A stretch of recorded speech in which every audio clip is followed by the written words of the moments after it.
And welcome back to the show, everybody. Sean Palmer here. Seth Kamen's over there. And we're back, Seth and Sean Sports, here on StreamYard and Holy Underwear Olympics, Batman. No, that was last week. That was the Combine. But, yeah, that was the Combine.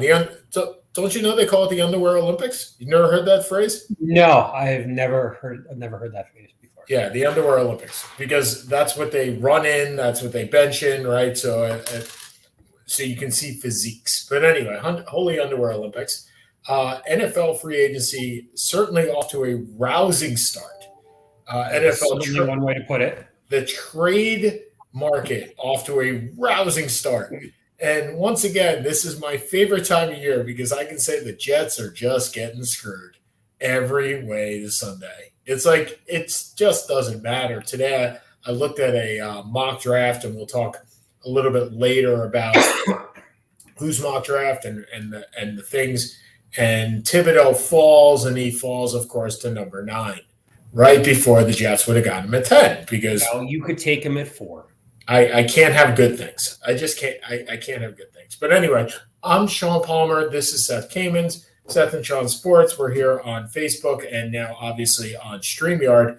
And Seth, happy Wednesday. Yeah, it's a bleeping blast. For those that are new to the show, and there are right now 0 people watching, but perhaps so everybody would be new if they actually logged on. This is the time of year where Seth goes into hibernation, and he grows lines under his eyes. He's working 14 to 15-hour days, and has March Madness on, which will be on in the background. And I actually had the Real Madrid PSG Champions League quarterfinal on, which was much better. Okay, I'm going to ask who won because obviously I didn't even know that was going on. Real Madrid was down 2-0 and scored 3 goals in the last 15 minutes to win 3-2. Okay, so who is on Real Madrid now? Anybody I would know? That you would know? Absolutely nobody. Awesome. Then I'm rooting for Real Madrid going forward. It's like rooting. It's still like rooting for the Yankees. It's like rooting for the Yankees or the Dodgers. It's one. But hold on, PSE&G has everybody, right? So PSE&G is an energy and gas company. Sorry, PSG has they're the French team, right? They have everybody. They have Messi, and they have Neymar, and they have Mbappe, who are probably 3 of the 10 best players in the world, and they blew it. And they supposedly had the best goalie in the world, who played about as well as I would have in the last 30 minutes. And they blew it.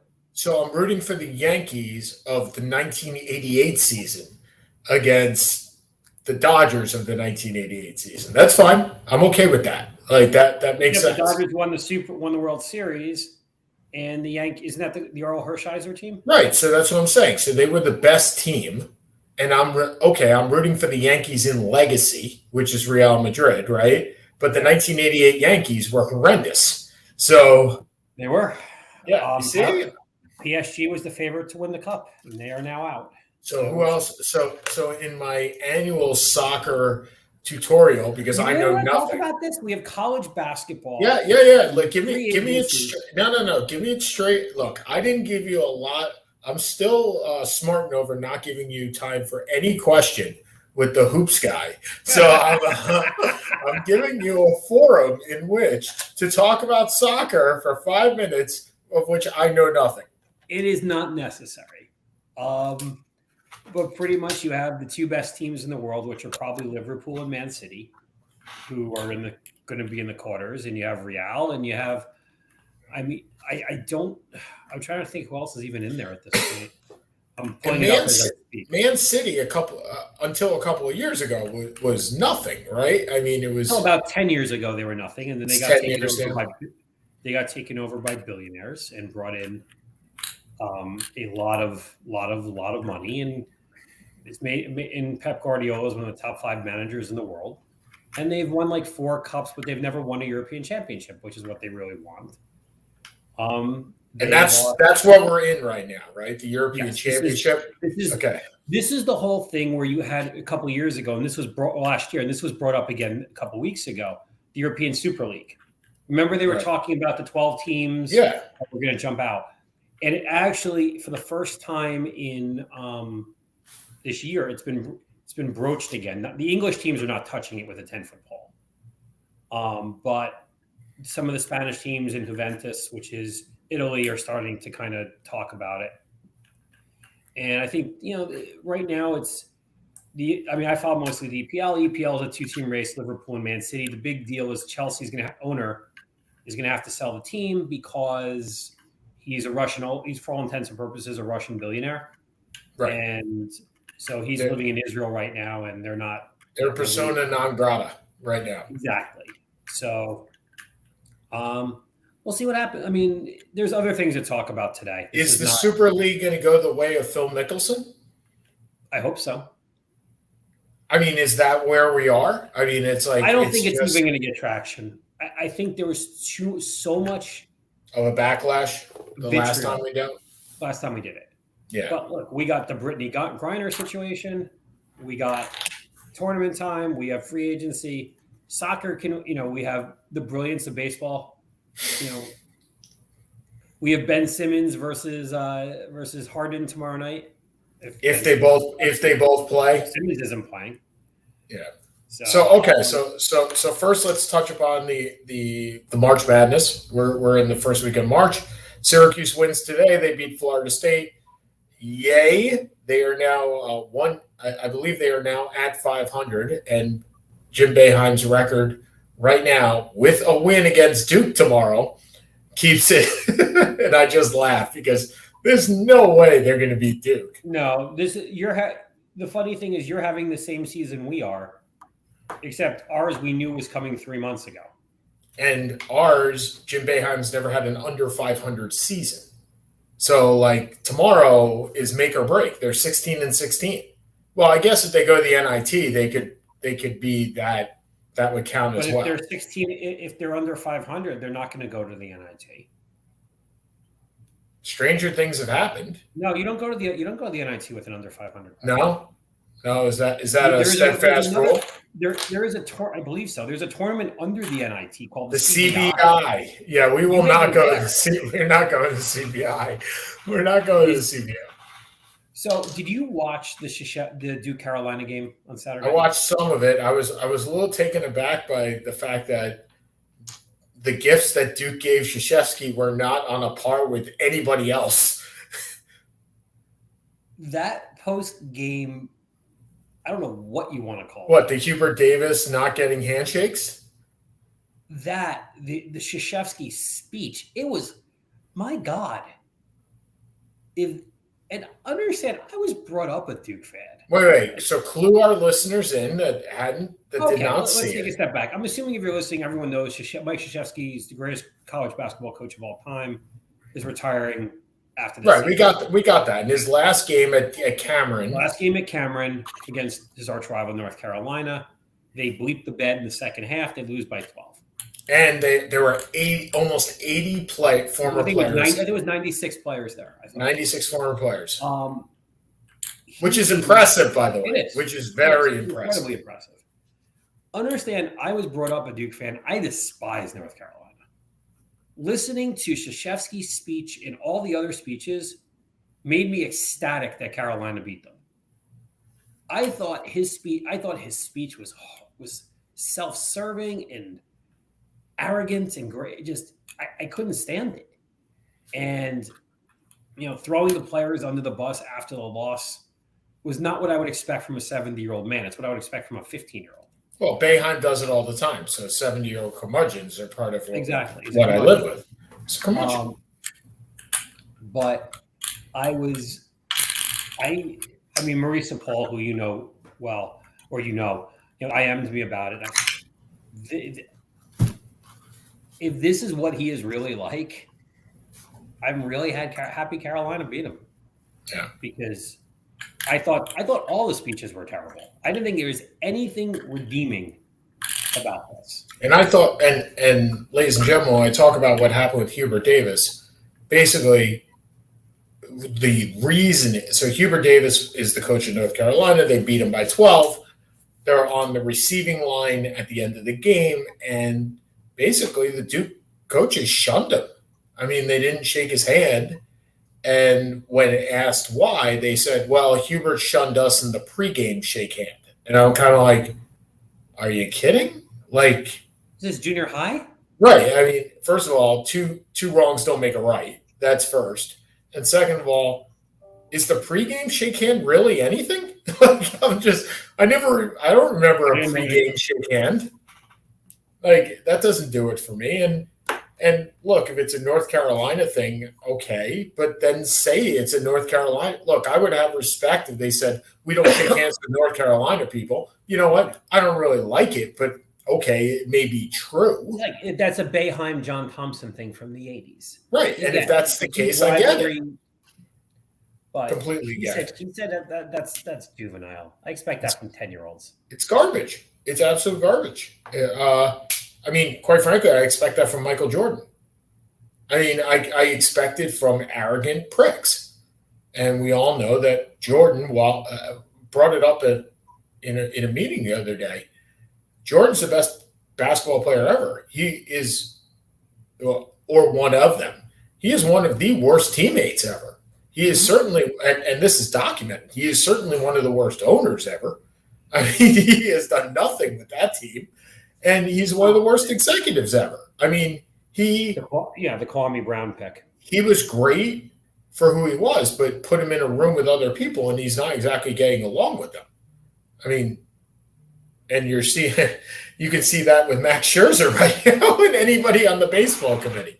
But good players don't necessarily make good executives, and they certainly don't necessarily make good people.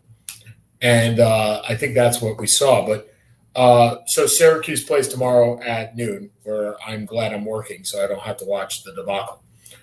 Is that going to stop you from watching the debacle? I don't know. It might not. I don't know. I may just listen to it. But the fact is, even if they win, they'll be 17-16 and still not go into the tournament. No, they basically they got to run the table in the tournament, and I'm not sure that's happening, especially since Buddy Boeheim decided today to throw a punch into the solar plexus under the basket on a free throw to the Florida State guy, and you saw him buckle over, and you're kind of like, look, you could throw. I don't say throwing a punch is a good idea, but you can say, all right, in a scrum you don't see it, but during a free throw attempt where you're going for a rebound and you're the only two people under the basket, you're going to see a punch. By the way, he made the free throw, so it's like it wasn't even a contested. You just saw the punch across the solar plexus. Well, what did Papa Jim say? I didn't listen to the post game. Like they won by like 25, which must be the biggest. They beat Florida State. I mean, it's a good win. It's actually a really good win. Tomorrow would be a great win. It actually would be a great win, but 17-16 don't get you somehow get past Duke. This is a terrible ACC this year. Yeah. I mean, ACC. I think I had looked at the ACC tournament bracket earlier today. In fact, I did. Hold on a second. So they would play. I saw this earlier. Anyway, doesn't really matter. I mean, I'm not sure the ACC is a top 5 conference this year. It's the worst of the Power 5. I'm not sure it's better than the West Coast Conference with Gonzaga, St. Mary's, San Francisco, and BYU. Yeah, they played the winner of Miami versus probably Wake Forest. Wake Forest lost. Oh, they lost to BC? In overtime. Yeah. Oh, my Lord. BC is just awful. Like, there are 2 ranked teams in the ACC. Yeah. And there shouldn't even be 2 ranked teams in the ACC. There should be Duke. Carolina beat Duke, so that pushes them up. But it's an awful conference this year. So if you get on a hot streak, weirder things have happened. Not without Buddy Boeheim, Benny Williams, Jesse. Like, we're down to 6 players and 7. We're down to 7 scholarship players, and that's with Buddy Boeheim. So probably 6 tomorrow. There you go. Including and not having the ACC's leading scorer is kind of going to go against what we need. Probably a loss. Because usually points are helpful. I agree. Probably a loss. So what's Maryland up to these days? We play Michigan State tomorrow night. first round of the tournament. We need to win the tournament to go anywhere. We're 15-15, I think, or 16-16. Look, we haven't played badly the end of the year. We were down 26-2 against Michigan State on Sunday. We cut it to 3 with 4 minutes to go, and we lost. We're 15-16. We're going nowhere. Hopefully we can put on a nice performance tomorrow and at least give them a good run. But our conference is stacked. So yes, we're going nowhere. Did you see what was it? Was it Jackson? There's 2 weird things happened last night. One was the 40-footer. Yeah, I was asleep. I didn't watch anything last night. Oh, let me see if I can find it. It wasn't was it Furman? It was Furman Chattanooga, I think. And this is why tournament time is awesome, right? Because when are we ever talking about Furman? Ever. There you go. Well, Furman, it was the first time Furman was they had never been to the tournament. They hadn't been to the tournament, I think, since 1980. Wow. And they lost on a 45-footer at the buzzer. It's double pump 40-footer at the buzzer. Oh, that sounds familiar. I throw those down all the time. Right. It's like Sorrentine from the parking lot. And we have a school that is going to the tournament because the team that won the conference tournament is ineligible. What? The Jacksonville State is going to the tournament. This is great. Jacksonville beat Jacksonville State in the semifinals. A team called Bellarmine, which I want to know who's going to Bellarmine College. I want to know who woke up and said, that's where I want to spend my 4 years. Where is it? In the Atlantic Sun Championship. No. I mean, do you know where Bellarmine is? I never knew Bellarmine was a word until yesterday. Oh, fair enough. Okay. Are you looking up where Bellarmine is? No, I'm gonna find the shot so we can show it. So we can show it. So anyway, Bellarmine is it because they just joined the Atlantic Sun is ineligible for the tournament.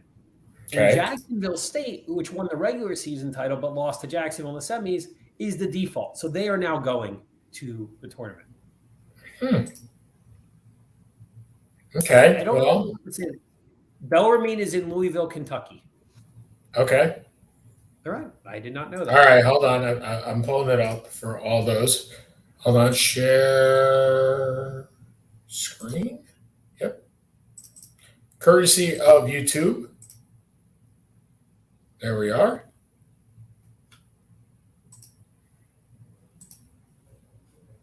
Turn up. Okay, this is with 28. Okay. So just let this play. You want to put the volume on or you can't? Volume's on. Okay, 4 seconds left. Interestingly, they don't call a timeout, although they have a few. Yeah, so watch this. Triple teamed. Whoa! Wow. Okay, then. Then there's that. And then we have the Bryant Bulldogs. Yeah. Who almost got disqualified because there was a brawl in the stands when they were up 40 in the second half. Actually, I went to college with the coach's brother. He always told me so they won like 70-40 or something like that.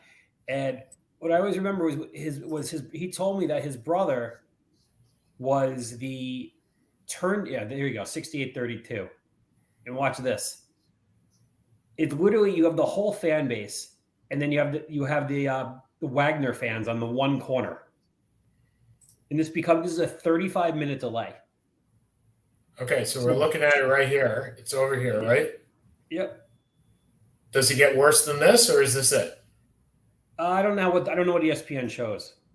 So, let's see. But Jared Grasso, who's the coach of Bryant, I went to college. Oh, here we go. They're on the court. Yeah, it gets a little nasty. And I remember his brother told me that Jared turned down Stanford to go to Quinnipiac to play there. That's the only thing I know about. But hey, the way Maryland's going, we lost Andy Enfield as a potential candidate. Maybe we'll go for him. Well, I saw that today, and I was like, "Wow, okay. Well, that didn't last long. That Andy Enfield resigns." Yeah, that was surprising. Enfield supposedly wanted to come back to the East Coast. He's a Pennsylvania guy. He went to Maryland and Hopkins. This pretty much makes Kevin Willard the overwhelming favorite to become the coach. And Willard's coaching where now? Seton Hall. Okay. I guess that's a step up. Yes, that is a step up. Give me a break. I don't know who else I don't know. Do you go for Sean Miller? Do you go for Archie Miller? You're not going for Archie Miller. You just go for a Miller. I mean, it doesn't matter which Miller here, Miller there. Barney Miller? Dude, it's Miller time. It doesn't matter which Miller. Yeah, but you don't know what Miller time tastes like. No, and thankfully I do not know what Miller time tastes like. But okay, so any other things that we need to really look at in the NCAA? Anything that at this point you're obviously more up on this than I am? Yeah, I mean, South Dakota State's won like 25 in a row. They made it. They're always dangerous. And Gonzaga St. Mary's was a really good game last night. It was like a 4-point game with about 3 minutes to go. St. Mary's, which beat Gonzaga last week. They're going to be a 6 seed or a 7 seed, and they're going to be ugly to play. We'll see. It's like everything else. The only other one, Delaware goes to the tournament, beating UNC Wilmington. Their leading scorer is Jameer. This is going to make you feel old. Jameer Nelson Jr. Yep, already makes me feel old. There you go. I mean, look, this is the time of year I love looking at what's on tap and seeing like quarterfinals. Prairie View A&M at 8-18 is facing Alcorn State at 15-15. Then you have I don't know how many teams there are, so the quarterfinals may actually be the first round. I'm not really sure. But if you look at Coppin State is 7-22 in the quarterfinal of the MEAC, and they're facing Howard at 16-12. Like you want to root for those guys, right? I mean, Ryder's 13-18 and facing Iona, who's 25-6. And this is the coup de grace. This is the semifinals. Binghamton is 12-16 against Vermont at 26-5. And in the other semifinal, so that's the America East. The other semifinal is Hartford at 12-19 versus UMBC at 17-13. So it is possible, unlikely, but possible. Hartford at 12-19 is going to face off Binghamton. Well, they'll be 13-19 at that point if they win against Binghamton at 13-16 to go to the dance. Like, I want that to happen. Like, I just want it. Like, this year, you can take the spots because I'm not on a bubble. Like, you can take it. I want all these, like, really random teams to win. And Vermont I'll tell you, Vermont may still go at 26-6. I mean, this may be the year that these guys go. No, but that's what I'm saying. Like, you don't have an ACC that has 6 or 7 teams, right? So no, you assume not, but possible. I don't think they should, but you're going to have an 8 or 9 Big Ten. You're going to have 7 or 8 in the Big 12. You'll have 5 or 6 in the Pac-10. Look, there's always going to be the 3 or 4 bubble from the small, from the mid-majors, 5 or 6 from the mid-majors, but the West Coast Conference is taking 3 of them. So We'll see. So next week we'll talk more because the conference tournaments will be done and the Selection Sunday will be on Sunday. I mean, usually it is on Sunday. Yes. Well, and thank you. It's the first Selection Sunday. I'm not sweating for a while because I have no shot. No, well, you weren't sweating when you knew they were going. You didn't. That hasn't happened in a long time, dude. Yeah, you've really been a borderline team for a while. Yeah. So. It's been 5 or 6 years. Was there a guy named Malachi Smith who played at Syracuse? Malachi Smith. We had Malachi Richardson. Okay, that's who I was thinking of. Never mind. Okay. Yeah. He then went to the Kings in the first round, 20th overall. So before we go on to the NFL free agency, which I think is the logical big step of the day, Should we talk about this Brittany Griner thing? Wait, we're going to talk about Harold Landry? That's the free agency. Yeah, that's $85 million. Right? That's exciting for me. I think we should talk about Brittany Griner. Well, first of all, thank you to the one viewer that is currently tuned in. Thank you very much. We know it's not my wife. No, and we know it's not my girlfriend because I don't got one of those. That is true. So, well, based on that, you wouldn't have had a. Shut up! Don't even go there. Stop. Look, my cousin said it the other day. We're all messed up in some way, and I can't hold a relationship for more than 3 months. So that's how I'm messed up. So Carly, did I hold one that long? I hope you have. You've been married for a very long period of time. Carly, did I hold one that long? I don't know. Probably not. That's true. Not really. Okay, so anyway. So let's talk about Brittany Griner, right? All right. I guess we should probably – now, I guess – for those of you who don't know Brittany Griner is one of the best women players in the world. A lot of the players play overseas because the WNBA numbers are just dwarfed. I think. Well, they don't pay. It's not that the numbers dwarf; the salaries are dwarfed. That's what I meant. The salaries. I think the max salary is about $250,000, and you can make 3 to 4 times. I know Diana Taurasi played there. Sue Bird played there.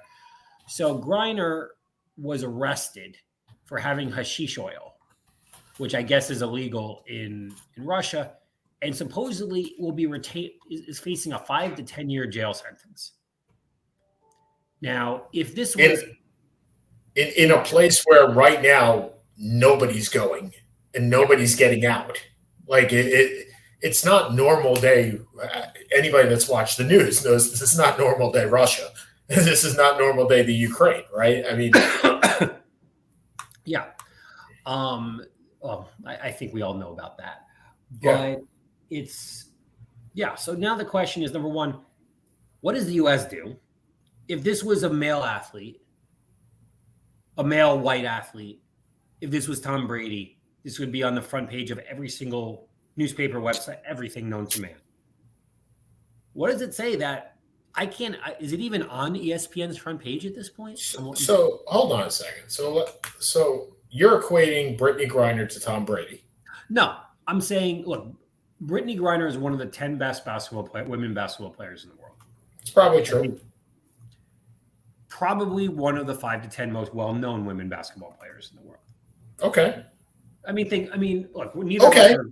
okay. Let's call that an assumption, right? Let's equate that to the NBA. And we'll say it's it's an American to make it easier. Sure. So if a guy like Harden, Damian, I see where you're going with this, right? I find it amazing that I'm on ESPN's. And it's not there. It's not there. Nope. It was there for a while. I remember seeing it. There for like a day. So I'm looking up Brittany Griner right now. So it is on CNN. It is on the New York Times. It is, of course, it's on Fox News. It's on Yahoo News. It's on New York Magazine. And New York Magazine has a great line. Why isn't Brittany Griner the biggest sports story right now? The second best player I'm just reading straight from there. Second best player in every sport is a superstar at the level that 99.999% of professional athletes who are already the elite of the elite will never come close to achieving. Joel Embiid finished second in NBA voting last year. In baseball, a sport once actively played in this country, it was Vladimir Guerrero. I love that line. That's great. Good bazinga. And in football, it was Tom Brady. In the WNBA, blah, blah, blah, blah, they go through her resume is glittering, blah, blah, blah, blah, blah. She is a legend. She is the best of the best. And for more than a month, she has been in the custody of the Russian government. And it blah, blah, blah, blah, blah. And it seemed that nobody had noticed. They're not wrong. Nope. And here you go. This is your line. Imagine if Tom Brady were being held by Russian officials right now. For the record, I did not read I do not get New York Magazine.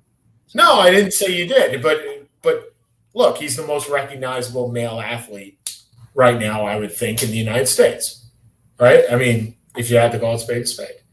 So it's unclear how directly Griner's plight connects to the catastrophic Russian invasion of the Ukraine, and her detention has been overshadowed by the death and destruction wrought by Putin. Blah, blah, blah, blah, blah.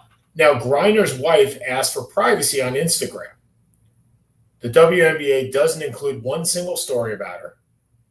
And it is also worth remembering, as ESPN's TJ Quinn did on Monday, that Griner, whatever the specifics, is likely in danger. Quinn noted, quote, as a 6'9", now remember, 6'9", like this is a very tall woman. Like, she's gonna stand out. First of all, she's got tattoos all over her body. As a 6'9" black gay woman, she's powerful. She's a powerful cultural symbol. Even in the best case, she's in for a long legal slog in the Russian criminal justice system, and there's little the U.S. government can do about it. And I think that's the point, right? Is what is the U.S. government going to do? And New York Magazine again, this is the Intelligencer. I don't know what that is, but it's NewYorkMag.com. Another motive that the WNBA may be for staying quiet is their own culpability. And this is what you're getting to. If they paid their players $2 million a year, would they even need to go to Russia? No. Of course not. Of course not. And this is what the U.S. women's national team in soccer sued for, right? Is equal pay. And I'm not sure it's an apples-to-apples comparison, quite frankly, but because the NBA is a private business and U.S. men's and U.S. women's soccer is actually funded by the U.S. government, in part, not in total. So, but I get what you're saying. Like, why is this not a story? But I guess the question is, what would the story be, Seth? I don't know. I don't. And I guess with everything going on with Russia and Ukraine on that end, and everything going on in sports on the other end, it amazes me that there's no attention being, I don't know what the answer is. I don't know what the result will be. We know one thing is Russia is not exactly going to cede to U.S. pressure to bring her home. Like, she's going to be a scapegoat, most likely. And that is incredibly problematic.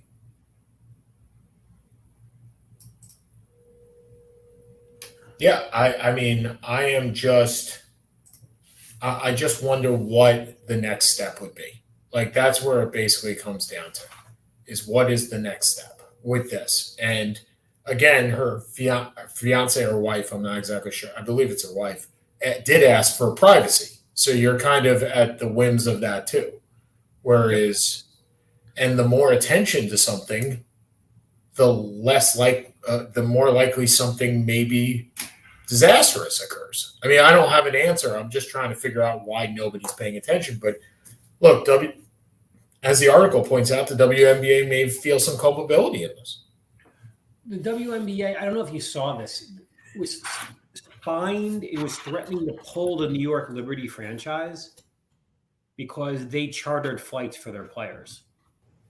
The owner, Joe Tsai, who's part of the owner of the Nets, I think offered to do something for all the WNBA. Yes, ordered to charter a plane. So the WNBA, so the New York Liberty got fined $500,000 for chartering planes last year for their players. And the reasoning is, just like you would get something for a salary cap circumvention, it's kind of the same thing where you're giving a luxury to one team, but not a luxury to all teams, because the WNBA does not charter planes. You're put on a commercial plane. So the fact that he gave the Liberty this extra benefit got him fined $500,000. And that was actually down from $1 million, which was the original fine. And the fact that we are talking about $1 million or $500,000 like it is a slice of bread is kind of disturbing to me in this realm, but we don't live in the sports world. That's where it is. But he did offer to negotiate a rate for charter planes everywhere. The problem is that wasn't done, and thus you can't give that extra benefit. That's where it basically came down to. So Meanwhile he's paying like a $70 million luxury tab with the Nets. I'm sure the guy can afford it. So yesterday, seismic changes, right? More in the NFC West than in anywhere else to me. To me, I would love to be on a fly on the wall in Jamal Adams' house right now. Like he just went from the Jets to the Jets, right? The reason they made this trade is because they didn't have first-round picks. On top of the fact that Russell Wilson wanted out. So Russell Wilson right. Russell Wilson gets traded to Denver for 2 first-round picks, Noah Fant, Shelby Harris, I think a swap of a 4th and a 5th, which quite frankly makes me laugh because why should you have to do that? It's just Denver saying 2 firsts, 2 seconds, Shelby Harris, Noah Fant, and Drew Lock. And basically the swap of the 4th and the 5th is just Denver going, ha, ha, ha, I can get something else. To me, anyway. But it's Seattle giving up and Denver going for it. That's what it says to me. Yeah, they cut Bobby Wagner a few hours after that. Yep. I don't know if you saw. I did. One of my favorite players, by the way. What'd you say? One of my favorite players because he's a middle linebacker that gets lots of tackles. Yes, as opposed to our other favorite player who's now on the trading block, Tyler Lockett. Yes. Metcalf, I think, has a year left on his contract. So they're going to clean house. I'm confused why Pete Carroll is staying, why he would want to be part of a full-fledged rebuild at this point in his career. He's won Super Bowl. He's been to another. He's been in the playoffs for probably 7 out of 10 years. Why would he want to be involved with this? This is a mess. I'm not saying it's the wrong call. Russell Wilson has, based on everything we've been reading, Russell Wilson we've known he has not been ecstatic in the last couple of years. But apparently this has kind of just festered and festered and festered. And I think my understanding is a bunch of the people were not really upset to see him go. My gut is this trade would have been done earlier, but Denver wanted to see if they were going to get Aaron Rodgers. Well, and the thing about this trade is, remember, Russell Wilson had a no-trade clause. He could dictate where he wanted to go. So the reports that the Commanders, they should have left it at the Washington football team. Yeah, I'm just going to call them the commies. The commies. Yeah, the commies. Right, the commies. I'll say it on the show. As long as Dan Snyder owns the team, I will call them the commies. I think that is apropos. So the commies did offer 3 first-round picks for him. Either A, he didn't want to go there, or B, Seattle didn't want to trade him within the division, within the conference, which I think it was more the latter than the former. I'm not sure if Wilson wanted to go there or not. It is surprising, however, that he went to go to Denver, because all we had been hearing the last, 2 years was he wanted to go to a major market. And while Denver is an interesting football team, I don't believe Denver is the major market that we once thought he would wind up going. By the way, Noah Fant is a free agent after 2023, so they have him for 2 more years. Drizzly and Gerald Everett are both free agents.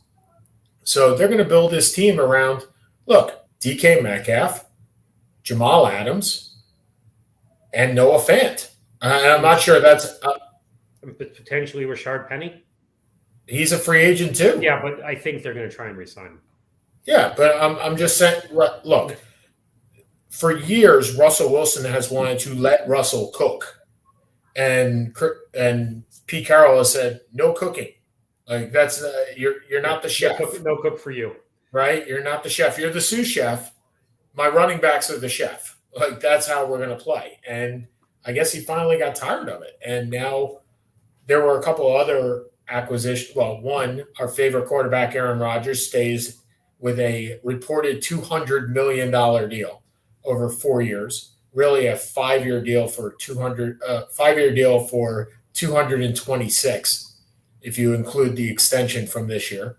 And then Carson Wentz gets traded today to the Commies. So a second for a 2/3, and one of the thirds could become a second. No. Three picks. I thought it was 2/3. No, I actually was reading an article on it. Maybe I'm wrong. I thought it was 3 picks. Hold on, I'll get it now. I thought it was 3 picks, and here it is. They will receive the Commies' third-round picks in 22 and 23. Oh, you're right. And the 23 pick becomes a second-round pick. Okay. So, but let me ask you this: are they that much better now than they were yesterday? No. I'm reading an article, or I was reading an article before I didn't finish it on the Athletic about how disgusted Indianapolis was with Wentz. Oh yeah, and it's not just the last 2 games against Jacksonville and Oakland, which we knew he's apparently a prima donna. He wasn't well respected in the locker room. He was not a leader. And what they said was that the Colts, and over the last 10 years, you had Peyton Manning, then you had Andrew Luck, then you had Jacoby Brissett, and you had Phillip Rivers. And Jacoby Brissett is a good backup quarterback, but hasn't proven to be a starter. Phillip Rivers, after a borderline Hall of Fame career, is at the end of his rope. They all gained respect immediately in the locker room. Wentz never did. Right. So this may have had the impression that I have is this may have happened whether Indianapolis ended up in the playoffs or not. It's one of the few black marks we've seen on Chris Ballard for the most part, but this is now the second team that is saying this guy is a problem. He's what? He's a problem, and he's a $30 million problem. Like, it goes beyond that. The Commies are picking up the entire salary at $28 million. Yeah, Indianapolis has got to be ecstatic, and they can go now. They can pick up a transitionary bridge quarterback named Bridgewater. Yeah, a Bridgewater, a Trubisky, and then you can go and draft a quarterback next year because you don't have one because you traded your first round pick to Philly. But next year should be a much better quarterback draft. Yeah, from what I understand, next year is a totally game-changing quarterback draft as opposed to this year. You have Bryce Young, you have C.J. Stroud, you have Spencer Rattler, you have a couple other and there's always a couple other names that pop up. I mean, this one, you're really not looking at any top 10 quarterbacks. Maybe Pickett, maybe Malik Wills. But nobody else really up to 25. There's also Carolina. You look at the team. Is Carolina's, Matt Rule is in his probably last year if they don't win. Are you going to spend a number 6 pick on a quarterback? Houston, there's no quarterback worth it at number 3, so Houston's not going to take one. Where are you going to go? There's a lot of not overly exciting, guys like Desmond Ridder at the end of the first, beginning of the second. Sam Howell, end of the first, beginning of the second. Matt Corral, end of the first. These are not what are considered game-changing quarterbacks. They're not changing. So, I wouldn't be surprised to see Indy go for another bridge guy for a year and see what they can get going forward. Yeah, I completely agree with that, 100%. So do you like the trade for Seattle or Denver? I love the trade for Denver. I don't think Denver gave up very much with what they gave. Look, first of all, the AFC West is amazing now. When your worst quarterback is Derek Carr, that's the worst quarterback in the division. And then you look at other divisions, and I'll put the AFC East in there, where the best quarterback, is Josh Allen, but who's the second one? Is it Mac Jones? Is it Tua, or is it Zach Wilson? You're kind of like, I think it's Mike White. Right, or it could be Mike White, who's now a free agent and not even on the team. But, yeah, I love it for Denver. I love what they did. The question is, of course, is one of two things. First of all, is Russell Wilson still a premier quarterback? I don't know. Nobody knows the answer to that if he's a premier quarterback. And if you were going to make the trade, if you were Denver, now is the time, right? Because you don't have to extend him this year, but you know damn well you're going to have to extend him next year. And at that point, you can make a call whether he's worth extending. Yes. You can take that year and evaluate whether he's worth extending. If they extend him before the beginning of next year, I'd be shocked. I'd be before the beginning of this year. Yeah. Well, yeah, I meant next season. Before September. Yeah, I'd be absolutely shocked. Now, is this a good trade for Seattle? I think it depends on what the next trade is. Because you can't – this is not a team that's going to win the Super Bowl. Without Russell Wilson. Team that was going to win the Super Bowl. Well, I don't know. They didn't really – I mean, their offense was still pretty damn good. Right, but remember, they had the thing about Seattle is twofold. First of all, number one, they were looking at a team that might have had to extend Russell Wilson this year as opposed to next year. No, because he was not going to play. He was going to hold out. Like, I can't see him not holding out if he was still in Seattle. Number two, their offensive line is an absolute mess and has been an absolute mess for quite a bit. Number three, they have no draft capital because they traded it to the Jets, right?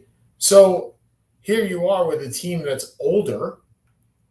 If you're going to extend Russell Wilson in cap hell because of two guys, really, and it's Jamal Adams and Russell Wilson, how do you add? How do you make the team better? You weren't going to re-sign Bobby Wagner, and if you were going to have to pay through the nose for him. You had a $16 million cap hit. Yep. So if you're going to bring that down, right? So either we're either going to tear it down or we're going to build it up, and it's one of the two. And if you can't financially build it up to the point that you were going to beat Kansas City and beat San Diego, then you tear it down and you deal with it. And Pete Carroll has torn stuff down before and built it right back up. Now, granted, he did it with a third-round pick named Russell Wilson, which is helpful when they tore down the Hasselbeck team and brought it back. But when you look at the cap numbers of this team right now, it's not fun. I mean, the cap of these teams is kind of hard. I mean, right now they have $50 million in cap space because they just let go of Russell Wilson and Bobby Wagner. Yeah. But before that, they did not. So their top cap hits right now are Tyler Lockett at $10 million, Jamal Adams at $9 million, and I believe Gabe Jackson at $9 million as well. I think Jamal Adams jumps in the next couple of years. Yeah, he jumps to 11 million, then 16 million, then 17 million. So, yeah, next year his cap hit is 2022. His cap hit is 9. Then it goes to 18, then 23, and then 24 for a safety. So, we'll see. Yeah, they'll take Kyle Hamilton with the 9th pick overall, and then they'll drop Jamal Adams. That's not going to happen. That's absolutely not going to happen. But some other free agency news, as we said, Harold Landry resigns. There were a couple of other players that were Alejandro Villanueva retires. What a great story! Like that's one of the great stories for those that have no idea who this offensive tackle is. He came out of the U.S. Army and then reached 2 Pro Bowls as the left tackle for the Pittsburgh Steelers. And then he went to 1 year with Baltimore and then just retired. But how many veterans do you know that come out of the Army and then go and play in the NFL? Not many. I don't know of any others. Harold Landry, as we said, 5 years, $87 million. I'd like to run through actually the franchise tags.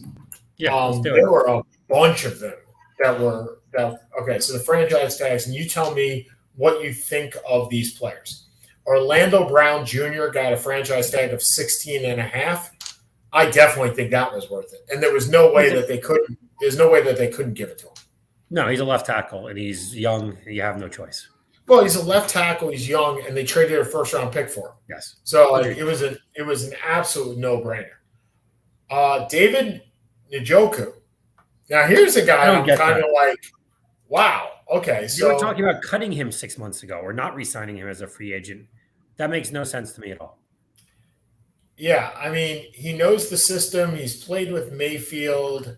He has the ability to block and make big-time plays. But look, Austin Hooper is earning another $10 to $11 million. And I'm kind of like, wow, this is not Aaron. I'm looking up David Njoku's numbers while you do, but that makes no sense to me at all. So he's totaled in 5 years 148 receptions and 1,700 yards in 4 seasons.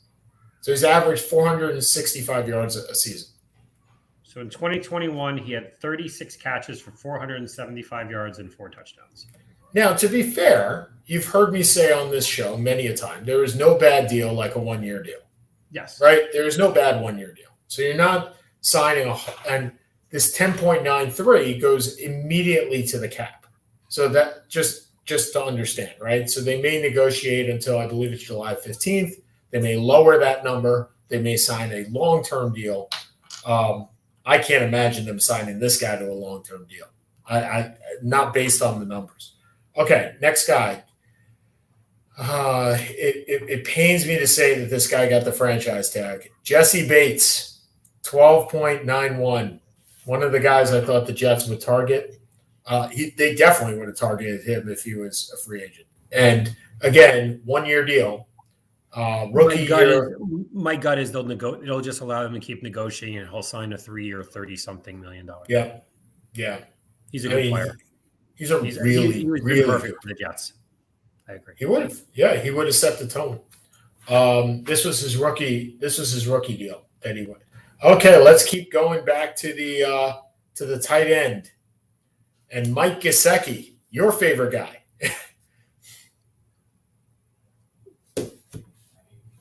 You have a new coach. You have good wide receivers. You have Waddle, was a stud last year. You have, he had a really nice year last year, but $11 million for Gaseki. Again, they may be doing it as just to get an extension into play. Yeah, but, definitely a possibility. I don't think of him as a $10 million a year player. I don't think of him as an $8 million a year player. Yeah. Okay. Moving forward, Dalton Schultz, again, pains me to say, another guy I thought was perfect for the Jets. And part of this, I think all these guys were tagged because if they got to, especially the tight ends, if they got to free agency, there are a number of teams that need a tight end. You guys and us both need a tight end and would pay through the nose for some of these guys. Even Nijoku, we'd pay. I don't think the Giants would pay for Nijoku. But, it's the same thing. Schultz had a really good year last year. It was his first year of real substance on a contract year. He would have gotten over $10 million a year. So absolutely, he would have gotten a 4-year, $40 million with 20 guaranteed, 25 guaranteed. Yep. Yeah, I agree. No question. Okay, Cam Robinson, second time he's tagged. I'll tell you, he's a left tackle from Jacksonville. I'll tell you right now, they are taking Hutchinson number 1. Yeah. This tells me they are taking Hutchinson number 1. Because there's no reason you're going to take Neal or Negwu otherwise. So I agree. You're either taking Hutchinson or you're trading down. Which means Evan Neal will likely fall to number 4, and he will be a New York Jet. And he will be the worst tackle of all time, or he will tear his ACL. One of the two will happen because he's a New York Jet. But I do believe he will fall. I believe he will be the guy that falls. Well, Detroit's not taking it. I'm just trying to think here. Detroit's not taking a lineman because but they can take right. So they can take Hamilton or the Oregon guy if they want. They're not taking another tackle. Right. And what do you call it? Houston's not taking because they have Laramie Tunsil. Right. So that's why So the Giant actually puts the Giants or the Jets in a nice position. If I'm the Jets, the problem is if I'm the Jets, defense. I need defense. Well, remember they still have the 10th pick. I think I think they take offensive line here, and then the 10th pick they go for Drake Landon, or look, they won't be taking my guy from Iowa. It won't happen if they take Evan Neal. Okay, we got 5 minutes to go, so let's rattle through. Devonta Adams is a absolute no-brainer if there was a no-brainer. And he's getting the second Rodgers re-signed. You were signing Rodgers. And I'll tell you, they'll tag him this year, and they'll tag him again next year at 26 if it comes to that. Chris Godwin, a little surprising given the fact that he tore his ACL. Yeah, I don't get that. I like Godwin. I know you like Godwin, but you can't sign a guy for $20 million a year. I'm guessing that's about what it is. Yep, 19.18. Because he may not play the entire year. He's gonna play. He's gonna play. So this is the second tag in a row. So that's important to note because they definitely can't tag him next year. They can't tag him again. Yeah. It'll be like $45 million. But I think that they will actually work out a long-term deal, these guys. So, okay. 5 minutes left. Would you like to go first? Do you want me to go first? What do you want to do? You go first. Oh, goody gum drops. I'm going to go first. So I was going to talk about Brittany Griner right now, and now I don't have that. I will talk about, look, the worst thing that you can see as an athlete on the college level is your coach acting like a baby, just in general. Like, I get the Krzyzewski stuff. I get the Hubert Davis stuff. I get the Juwan Howard stuff. I get the Wisconsin coach. I can't even remember the guy's name stuff. Greg Gard or the assistant? Greg Gard. Then you have Jim Boeheim, who's also a curmudgeon and throws people under the bus. You are a coach. A coach should be a teacher and somebody that you are looked up to. And I'm not seeing a whole lot of that. And maybe that may be a sign of the times that these coaches need to go and other coaches need to come in. But when you got guys like Juwan Howard throwing punches, I got a problem. And by the way, I did remember one other thing. Best wishes to Deion Sanders, who had to have 2 toes removed. I mean, yeah. I mean, that turf toe that we once talked about as not a big injury obviously was pretty big injury. Yeah, that is pretty rough. It's funny. We have people who, despite our marvelous viewing, as most of you know, people don't watch this live. They download it and watch on Apple or Spotify or whatever. But there's a guy who consistently watches us and tells us we're like Skip Bayless or Stephen A. Smith. And I think both Sean Which one am I? Doesn't matter. Okay, fair enough. Okay. I think both Sean and I find that a pretty horrendous comparison. And because we don't scream and spout. And good for Nina Westbrook, Russell Westbrook's wife, who just got tired of, so you talk about, coaches acting like a 5-year-old. When you hear Skip Bayless use the word Westbrook, what is that? Like, how old are you? 10? Yes. 7? Does that get your grade? Does that get your name that you came up with you revised his name? Come on. What do I watch? I watch Van Pelt. I watch Coward. there are other people. I really like Ryan Clark. There are other guys people I enjoy watching. Sure. But this lowest common denominator crap is ridiculous. And good for her.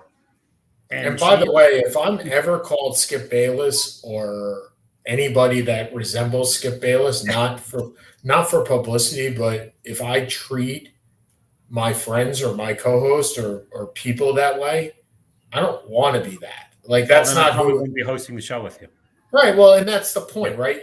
When's the last time you and I yelled at each other? Like, that's not who we are. Well, it happened over women years ago. Yeah, years and years ago. But no, I'm saying on this show, we don't yell. Like, it's not part of our makeup. This is a discussion, and we're happy to have it, and we're happy to do this. But for that person that calls us Skip Bayless, please, Could you find somebody else? I mean, I'd really prefer just about anybody else.